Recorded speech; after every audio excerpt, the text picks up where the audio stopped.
और important principal है Buddhism का, वो है प्रतीति समुत्पाद। लिख लीजिए, the doctrine of pratitya samutpada. The doctrine of pratitya samutpada. The doctrine of pratitya samutpada.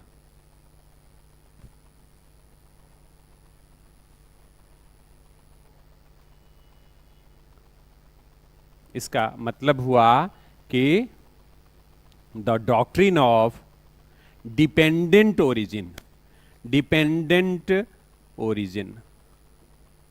The doctrine of dependent origin.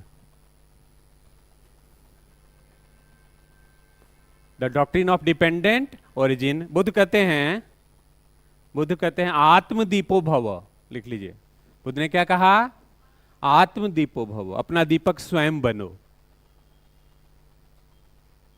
आपको अपना गाइड खुद बनना है, दूसरे का लिखा हुआ गाइड नहीं पढ़ना है।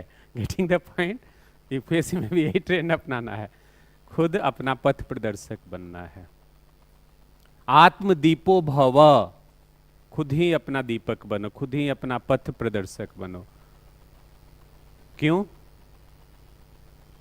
क्योंकि जब एक दीप जलाते हैं तो उसको जलाने के लिए दूसरे दीप का सहारा लेते हैं, और ये दीप भी किसी और दीप के सहारे जला हुआ है ना। इसी को कहते हैं डिपेंडेंट ओरिजिन।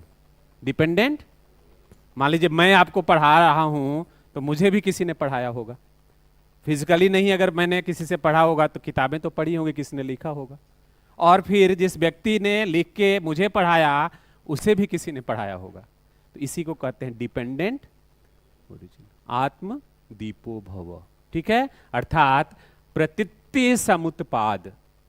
ऐसा होने से ऐसा होता है, मतलब हर चीज के पीछे कोई ना कोई कारण होता है। दुनिया की जितनी घटनाएं हैं उसके पीछे कुछ ना कुछ कारण होता है, मतलब ऐसा होने से ऐसा होता है, अर्थात एक दूसरे पे डिपेंडेंसी रहती है। इसको डिपेंडेंट ओरिजिन कहते हैं। इसलिए बुद्ध किसकी बात करते हैं? क्षण भंगुरवाद की बात करते हैं। क्षण भंगुरवाद मतलब, इसका मतलब यह हुआ कि बुद्ध इम्परमानेंस की बात करते हैं। इम्परमानेंस। बुद्ध इम्परमानेंस की बात करते हैं। क्षण समझते हैं ना, मोमेंटरिज्म। मोमेंट, दुनिया की जो भी चीजें हैं वो क्या है? मोमेंटरी हैं, क्षण के लिए हैं, फिर खत्म हो जानी है। क्षण भंगुरवाद। भंगुर मतलब टूटना, ब्रेक हो जाना। क्षण मतलब क्षण भर में, तो मोमेंटरिज्म है ना। क्षण भंगुरवाद, अस्थाई कुछ नहीं है। कैसा है? इम्परमानेंस है। इम्परमानेंस। बुद्ध जो थे वो क्या थे? मिडिल पाथ के फॉलोअर थे, मध्यम प्रतिपदा की बात करते हैं। पूरे जीवन में उनके दर्शन में यही है। क्या है? Middle path. और उसका बेस्ट उदाहरण गिटार से लिया जाता है। स्ट्रिंग को बहुत टाइट करेंगे तो टूट जाएगा, लूज करेंगे तो आवाज नहीं आएगी उससे। Getting the point? So middle path. Austerity की बात नहीं करते हैं। जैनिज्म क्या कहता है? ओवर ऑस्टेरिटी की बात करता है, तपस्या की बात करता है, बहुत ज्यादा काया कलेश की बात करता है, अपने आप को टॉर्चर करना। बुद्धिज्म कहता है कि नहीं, बहुत ज्यादा लग्जरियस लाइफ भी नहीं बिताना है और बहुत ज्यादा ऑस्टेरिटी भी नहीं यूज करनी है। ठीक है, बीच का रास्ता निकालना है। तो इसका क्या मतलब? इसका मतलब है जैनिज्म कहता है कि जो यूनिवर्स है वो क्या है? वो परमानेंट है। जैनिज्म कहता है universe has been created by permanent, है ना, सब्सटेंसेस। ये इटर्नल है। यूनिवर्स कैसा है? इटर्नल है, परमानेंस है। तो वो परमानेंस पे जोर देता है। बौद्ध धर्म से आगे चलकर शून्यवाद निकल कर आता है, वो नथिंगनेस की बात करता है, कुछ भी नहीं है, शून्य है। बुद्ध बीच का रास्ता लेते हैं। जब नागार्जुन का दर्शन हम पढ़ते हैं जो कि बुद्धिज्म पे ही आधारित है, वो शून्यवाद का दर्शन है। सब कुछ अपने आप में शून्य है। बुद्ध कहते हैं कि शून्य है, लेकिन उससे थोड़ा सा पीछे बुद्ध का दर्शन है इम्परमानेंस।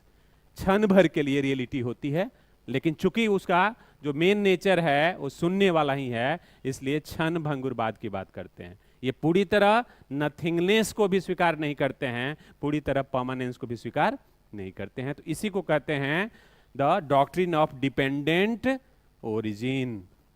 ओरिजिन के लिए हर चीज दूसरे पे क्या है, निर्भर है। इसी को कहते हैं प्रतीत्य समुत्पाद। और इसलिए बुद्ध कहते हैं किसी पे निर्भर आत्मदीपो भव। क्लियर हो गई बात। तो ये दूसरा जो प्रिंसिपल है ये बुद्धिज्म का है जो इसकी बात करते हैं। और तीसरा लिखेंगे Buddha emphasise the middle path, मध्यम प्रतिपदा। Buddha was the advocator of middle path, मध्यम प्रतिपदा।